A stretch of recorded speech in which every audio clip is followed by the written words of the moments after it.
যে একবারেই ভাপা সন্দেশটা খাবে সে রেস্টুরেন্টকেও ফেল করে দেবে। By the way, Assalamu alaikum. I am Mr. Nashwin and welcome back to Mr. Nashwin Cooking Channel. প্রতিদিনের মতো আজকেও আমার আম্মু আপনাদের সামনে হাজির হয়ে গেল একটা ইজি রেসিপি নিয়ে, সেটা হচ্ছে ভাপা সন্দেশ। এই ভাপা সন্দেশটা ভাষায় আপনারা খুব ইজিলি ভাবে বানাতে পারবেন আর মাত্র 3টি উপকরণ দিয়ে বানিয়ে নিতে পারবেন। So let's go to my kitchen. আমার আম্মু এখানে ফার্স্ট লাগবে ময়দা 1 টেবিল চামচ আর একটু পানি অ্যাড করবে আর একটা মিশ্রণ বানিয়ে নেবে। আর আমার আম্মু দিয়ে দেবে 2 টেবিল চামচ ভিনেগার আর একটু পানি অ্যাড করবে। আর আমার আম্মু এগুলোকে পরে ইউজ করবে, এক সাইডে রেখে দিয়েছে। এন্ড দেন আমার আম্মু দিয়ে দেবে 1 লিটার দুধ। এন্ড দেন আমার আম্মু দুধটাকে চুলায় দিয়ে দেবে। দুধটা ফুটে আসলে মিক্সচার করা ফ্লাওয়ারটা দিয়ে দেবে। আর আমার আম্মু দিয়ে দেবে ভিনেগারের পানি, একটু ভিনেগারের পানি অ্যাড করবে এন্ড দেন একটু নাড়তে থাকবে। আর আমার আম্মু কিন্তু চুলাটা বন্ধ করে দিয়েছে। দুধটা বেশি ঠান্ডা করে যাবে না, কুসুম ঠান্ডা থাকতে হবে। আর তারপর আপনারা ভিনেগারটা দিয়ে দেবেন। আমার আম্মু ভিনেগার দেওয়ার পরে 10 মিনিট রেখে দেবে।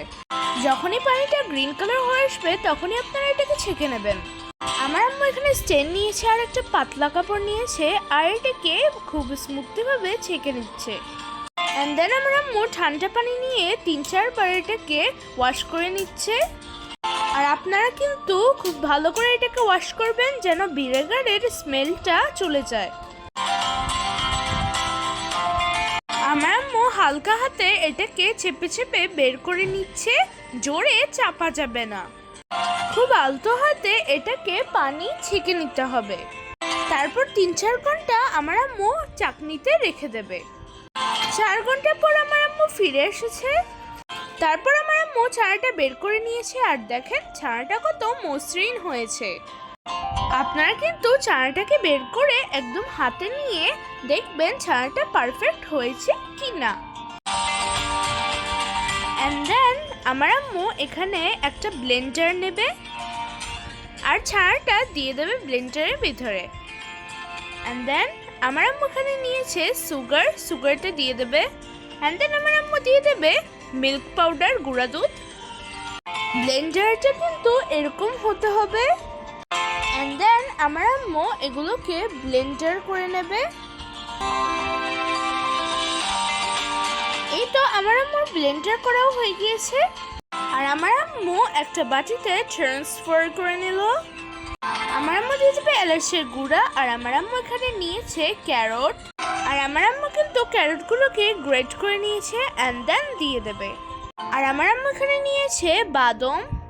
আর আমার আম্মু কিন্তু বাদামগুলোকে কুচি করে দেবে এন্ড দেন সাজিয়ে নেবে।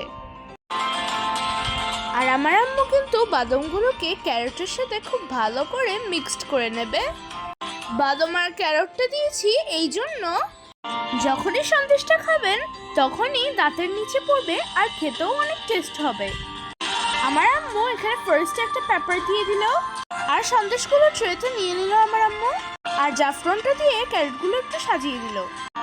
আমার আম্মু চুলায় পাতিল বসিয়ে দিয়েছে, পানি দিয়ে দিল এবং স্ট্যান্ড দিয়ে দিল আর অ্যালুমিনিয়াম পেপার দিয়ে ভাপা সন্দেশটা বসিয়ে দিল।